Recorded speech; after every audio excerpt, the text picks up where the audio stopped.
Nah, pemirsa kita sudah mulai keliling-keliling. Jadi pemberhentian pertama kita tadi ada di Benteng Kuto Besak. Sekarang kita mulai berjalan lagi. Kita nak ke Gedung Kopi, Bu ya. Ya, Gedung Kopi. jadi ini pemandangan di sebelah kanan kita ini adalah Gedung Kopi, peninggalan dari Belanda. Kita lihat arsitekturnya itu adalah arsitektur dari Belanda. Betul. Nah, ini Gedung Kopi ini, Bu. Ini. Oke, baik. Nah, ini nih kemarin tuh juga sempat jadi tuan rumah untuk Sriwijaya Cafe, Bu ya. Sorry ya. Jadi ini ada tertulis itu.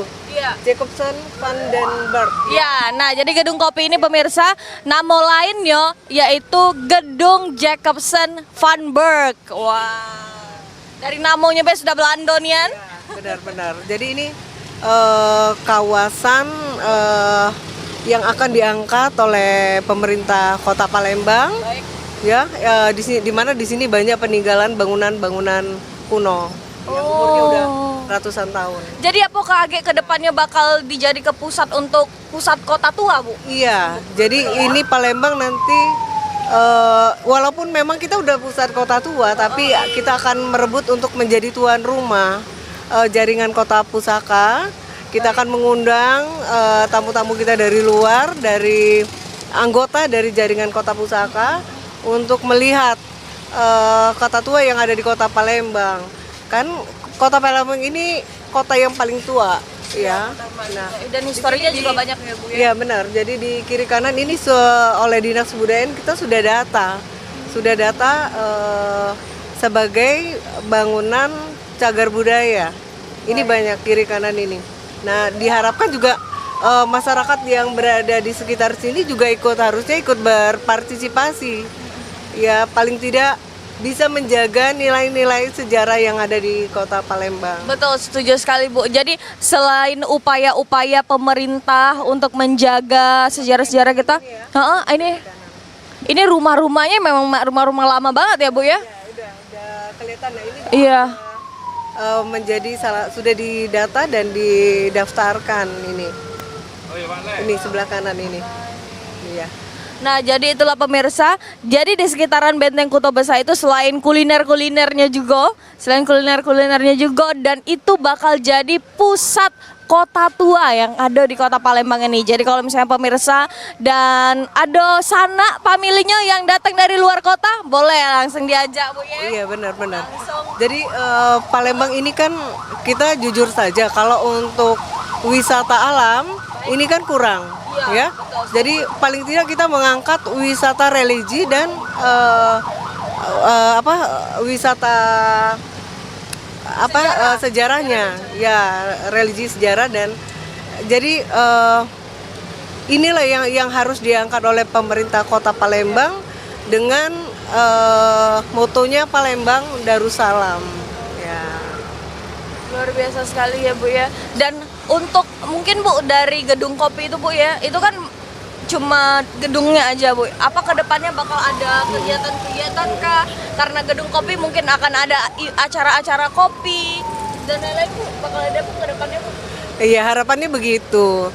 Jadi pemanfaatan gedung-gedung cagar budaya ini dengan berbagai upaya. Pertama ya tentunya di rehab satu, kemudian yang kedua juga akses untuk menuju ke tempat-tempat sejarah itu juga harus paling tidak memenuhi standar. Nah, kemudian Dinas Kebudayaan akan bekerja sama juga dengan Dinas Pariwisata yang memang tupoksi mereka adalah menjual, ya. Kita coba bagaimana objek sejarah itu menjadi lebih menarik. Jadi tidak hanya orang melihatnya satu peninggalan kuno ini dihancurkan saja, bukan. Tapi bagaimana objek sejarah itu punya nilai-nilai. Karena yang kearifan lokal ini yang harus kita munculkan kembali kepada masyarakat, tentu saja kepada masyarakat Palembang. Ya, ini yang sudah harus kita gali ya, Bu, yang harus kita garangkan ya, Bu. Bukan kita gali lagi, sebetulnya sudah ada tergali, cuman lebih diangkat lagi. Lebih digalakkan. Iya. Oke, baik. Nah, ini juga akan kerjasama juga sebetulnya dengan Dinas Pendidikan, karena Dinas Pendidikan kan justru tupoksinya pendidikan pada level paling bawah dan menengah ya ke atas. Nah inilah yang harusnya disosialisasikan secara utuh melalui pendidikan, melalui masyarakat. Nah, Bu, berarti kan untuk menggalakkan itu kan butuh stakeholder yang kita ajak untuk bekerja sama ya, Bu ya. Nah, untuk sejauh ini, Bu, bagaimana Bu dengan stakeholder itu? Apakah kerjasama yang terjalin itu sudah sesuai dengan harapan dari Dinas Kebudayaan atau bagaimana, Bu? Ya, jadi ini memang juga kembali kepada tupoksi Dinas Kebudayaan. Dinas Kebudayaan tidak bisa artinya hanya bekerja sendiri, tentu dibantu dengan stakeholder yang ada. Jika seandainya berkaitan dengan gedung-gedung tua itu dan makam-makam, paling tidak kita mengajak zuriat-zuriat yang punya tanggung jawab di masing-masing makam-makam itu. Kemudian seperti di sini kan juga bisa kita lihat ada museum tekstil. Nah ini juga salah satu peninggalan zaman Belanda ya. Nah ini artinya satu kawasan Jalan Merdeka ini syarat dengan nilai-nilai sejarah. Nah kenapa tidak? Jadi disinilah yang akan kita angkat, kita munculkan. Apalagi ini Mbak Asi bagus bener ya, terpikir kita wisata religinya naik pakai komunitas jeep ini atau mungkin kalau di mana tuh di Filipina ya yang ada apa? Tuk-tuk. Iya, misalnya gitu. Filipina, Kenapa kita Thailand ya, Bu, ya? Nah, kenapa tidak pakai itu sama seperti yang kita lakukan gini. Jadi dengan kendaraan terbuka kita bisa mengunjungi berbagai macam baik itu berkaitan dengan makam-makam, gedung-gedung maupun juga makanan ya. Ciri khasnya Palembang ini kan kaya dengan kulinernya. Setuju sekali sih, Bu. Jadi untuk wisatawan lokal dan wisatawan asing yang berkunjung ke Kota Palembang sejalan untuk mungkin cuma berlibur, waktunya mepet ya, Bu ya, tapi mendapatkan liburan yang mengedukatif dan juga informatif juga ya, Bu ya. Ada lagi kan di sini kan kita dekat dengan kerajinan songket ya. Nah, jadi memang sangat strategis sih. Ini bisa kita angkat ya. Nah, dengan banyaknya itu, Bu, maksudnya itu kan untuk Kota Palembang itu dengan banyaknya cagar budaya, sejarah, terus lokasinya itu strategis. Gimana sih, Bu, kan untuk sejauh ini, Bu ya, apalagi ini yang millennials, Bu. Kadang bingung, Bu, untuk ngajakin teman-teman, ayo ke Palembang, tapi mau kemana? Ke Palembang itu mau kemana? Ya paling-paling makan di Riverside, terus foto-foto di Ampera, gitu-gitu, Bu. Paling gitu-gitu aja, Bu. Iya. Mungkin memang karena mungkin kurang digalakan atau bagaimana sih, Bu, menurut Ibu, Bu? Iya. Jadi Asi ini sebenarnya pertanyaan umum ya. Iya. Bukan cuma generasi milenial, tapi juga generasi ibu juga sendiri tahun 60-an juga kadang Bingung, Bu. ya, ngajak kawan-kawan yang dari luar, yuk kita reuni di Palembang, tapi kemana kan gitu. Setuju. Nah jadi tadi Asi, kalau sudah artinya itu sudah didata menjadi objek cagar budaya, kemudian kita rehab bangunan-bangunannya misalnya gitu, akses menuju ke situ. Dan satu lagi di sini yang kurang kita ini kan paling tidak kita akan bikin prasasti di setiap bangunan-bangunan, makam-makam. Jadi kalau mengunjungi ke sana orang tidak bingung lagi ini makam siapa karena sudah ada penjelasan.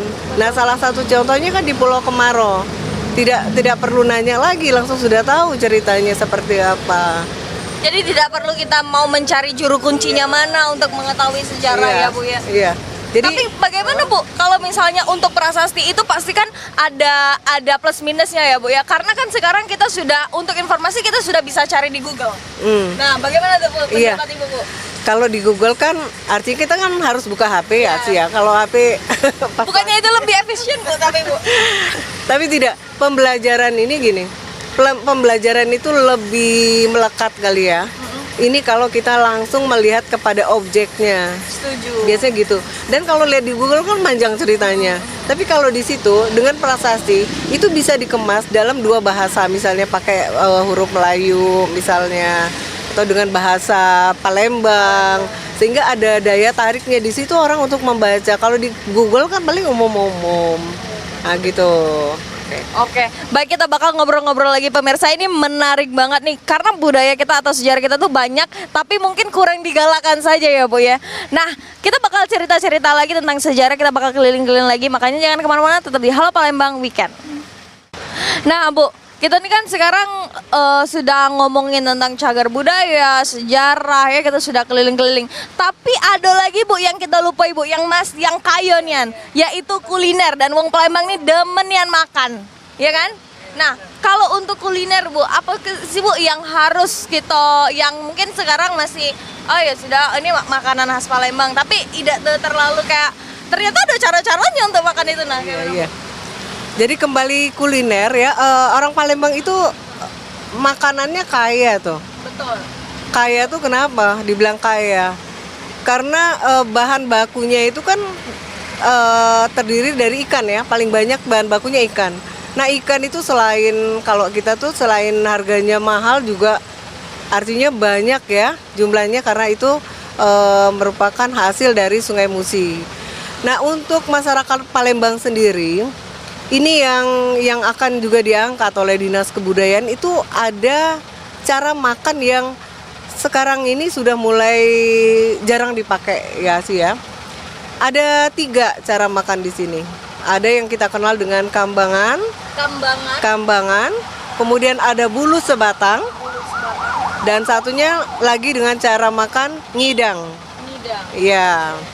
Kita satu persatu ya. Iya. Ngidang masih dipakai lah Bu ya untuk orang-orang Palembang ngidang. Udah jarang juga. Soalnya begini, kalau ngidang ini perlu tempat yang luas. Jadi kalau rumah-rumah lamo itu dulu, sekarang juga masih ada beberapa, itu ruang tamunya sangat luas. Buat apa? Tadi buat makan ngidang. Nah, kita ceritakan sedikit mengenai makan ngidang ya. Makan ngidang ini ada aturannya. Pertama-tama yang membawa lauk itu adalah para laki-laki dengan cara ngobeng. Ngobeng itu lauk nasinya beserta gelas, piring itu diangkat secara berantai. Secara gotong royong, estafet kalau istilah sekarang. Nah, itulah yang disebut dengan ngobeng.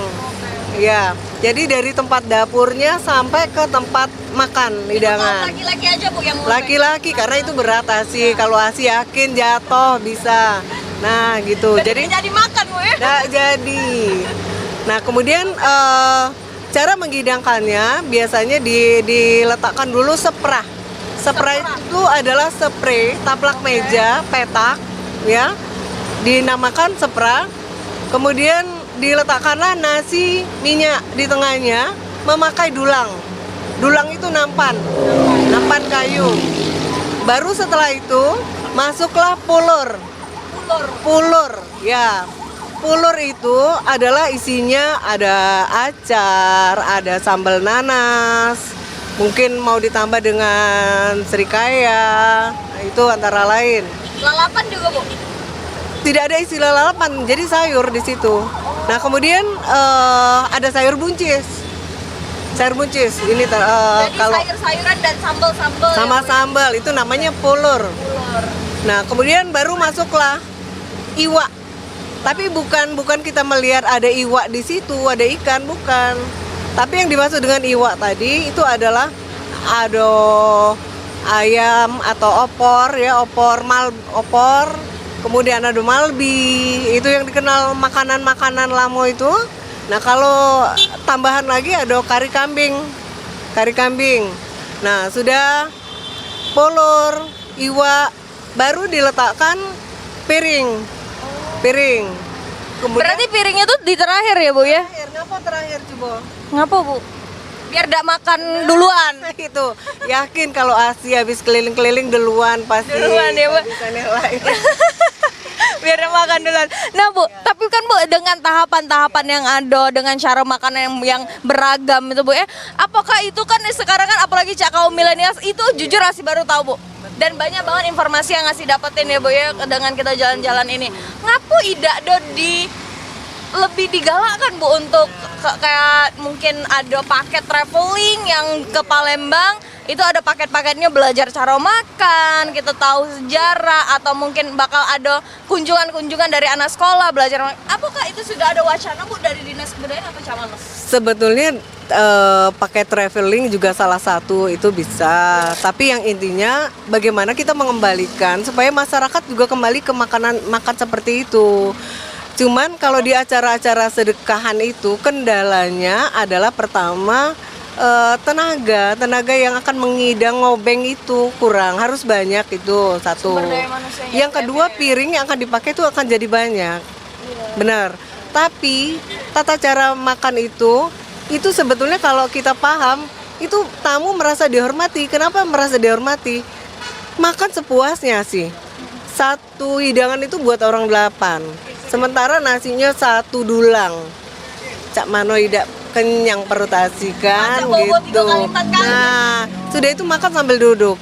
Memang disunahkan oleh Rasulullah kalau makan itu adalah duduk, kemudian menggunakan tangan. Nah, itu. Jadi di tata cara ngidang ini itu juga merupakan salah satu filosofinya. Nah, berarti bakal ada ke depannya bakal ada wacana untuk paket-paket traveling itu yang Insya Allah dari anak sekolah yang belajar. Iya, jadi itu oleh Dinas Kebudayaan memang sudah kita buat dalam bentuk tulisan. Mudah-mudahan bukunya tidak lama lagi juga keluar. Itu tata cara makan ngidang ngobeng. Jadi kembalikan lagi, kalau ngobeng itu adalah ngangkatnya, ngidang itu adalah menghidangkan gitu. Baik, nah itulah pemirsa, jadi mungkin ke depannya dan selanjutnya kita bakal lihat-lihat lagi ya cagar budaya dan sejarah di Kota Palembang ini. Maka jangan kemana-mana, ikuti terus keseruan kita dengan Ibu Yanti. Tetap di Halo Palembang Weekend.